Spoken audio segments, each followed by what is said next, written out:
కాకినాడలో డ్రైవర్ విధి సుబ్రహ్మణ్యం హత్యను ఒక్కరే చేయలేదని దాని వెనుక కీలకమైన వ్యక్తుల ప్రమేయం ఉందని టీడీపీ రాష్ట్ర అధికార ప్రతినిధి మహాసేన రాజేష్ ఆరోపించారు. వైకాపా ఎమ్మెల్సీ అనంతబాబు తన ఒక్కడిపైనే హత్య నేరం వేసుకుని మిగతా దోషులను తప్పించే ప్రయత్నం చేశారని ఆయన ఆరోపించారు. కాకినాడలోని జిల్లా తెలుగుదేశం పార్టీ కార్యాలయంలో ఏర్పాటు చేసిన మీడియా సమావేశంలో రాజేష్ మీడియాతో మాట్లాడారు. ప్రభుత్వం ఈ కేసును సిట్ దర్యాప్తునకు అప్పగించడంతో అసలు దోషులు బయటకు రానున్నారని తెలిపారు.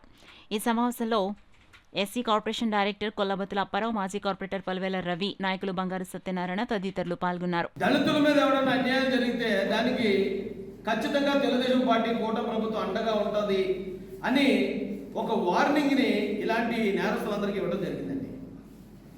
ఇప్పుడు ఏదైతే సుబ్రహ్మణ్యం ఒంటి మీద 30 గాయాలు ఉన్నాయట, 30 గాయాలు ఒక అనంతబాబు తలుచుకుంటే చేసే పని కాదు, ప్రయత్నం కాదు.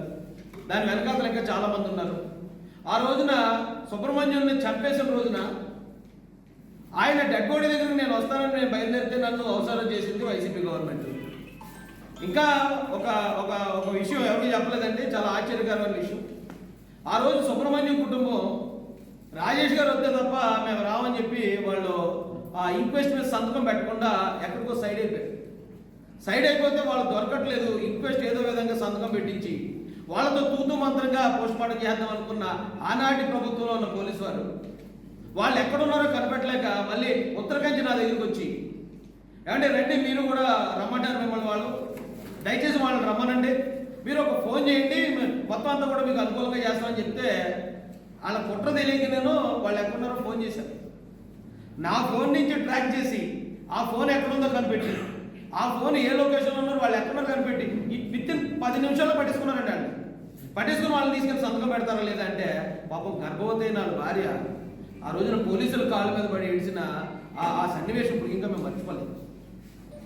ఖచ్చితంగా దీన్ని వెనుకున్న వాళ్ళందరినీ మేము బయటకు లాక్కొస్తామని చెప్పి ఇప్పుడు సిట్టు ముందుకు రావడం చంద్రబాబు నాయుడు గారి ఆధ్వర్యంలో, కూటమి ప్రభుత్వ ఆధ్వర్యంలో ఇదేమి ఆషామాషి విషయం కాదండి. చాలా మంది అంటున్నారు వైసీపీ ప్రభుత్వంలోనే కాదు చాలా ప్రభుత్వాల్లో దళితుల మీద దాడులు జరిగాయి కదా, కానీ మీరు వైసీపీని మాత్రం ఎందుకు అంటున్నారు అని ప్రశ్నించే వాళ్ళకి నేను చెప్తున్నాను.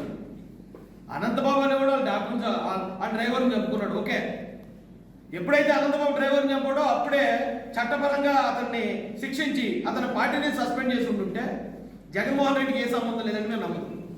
కానీ ఆ రోజు జగన్మోహన్ రెడ్డి గారు ఏం చేశారంటే మీరు అందరూ మర్చిపోయి ఉంటారు. కానీ 19వ తారీఖున సుబ్రహ్మణ్యాన్ని చంపేసి ఇంటి దగ్గర పారేసిన అనంతబాబుని అరెస్ట్ చేయడానికి 4 రోజుల సమయం తీసుకున్నారు. అతనే చంపేశారని ఒప్పుకున్న తర్వాత 4 రోజుల తర్వాత అతన్ని అరెస్ట్ చేసి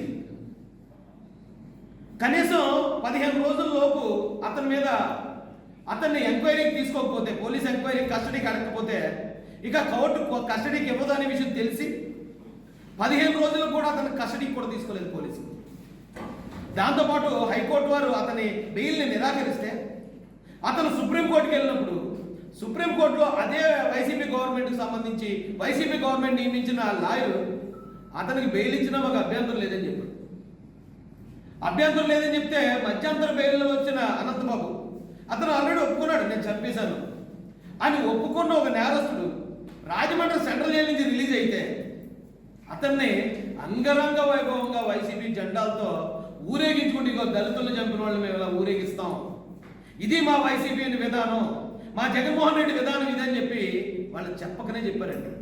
అందుకే నేనేమంటానంటే సుబ్రహ్మణ్యం హత్య అనేది అదేదో పాత కక్షల్లోనో లేకపోతే వాళ్ళిద్దరికి సంబంధించిన పర్సనల్లో కాదు, ఏదో సినిమాలో డైలాగ్ ఉంటుందండి, అవినీతి పరులైన రాజకీయ నాయకుల బొక్కలన్నీ డ్రైవర్ల దగ్గర పిఎల్ దగ్గర ఉంటాయి.